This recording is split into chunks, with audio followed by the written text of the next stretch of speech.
America Iran మీద దాడి చేస్తుంటే ఇరాన్లో ఉన్నటువంటి ప్రజలు అంతకుముందు ఖొమైనీకి వ్యతిరేకంగా ఆందోళనలు చేసినటువంటి వాళ్ళు కూడా ఇప్పుడు అమెరికాకు వ్యతిరేకంగా ఆందోళనలు చేస్తున్నారు.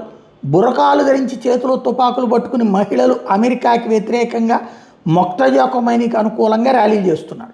అది ఒక ఎత్తు అయితే, ఇప్పుడు వెనుజులా వాళ్ళు, వెనుజులా అధ్యక్షుడు మదురోని America special navy seals enter అయ్యి అందరినీ చంపి అక్కడి నుంచి ఆమె వెనుజులా అధ్యక్షుడు మదురోని పట్టుకుని వెళ్తే అక్కడేమో సంబరాలు చేసుకుంటున్నారు. ఒక రాక్షసుడి నుంచి బయటపడ్డామంట.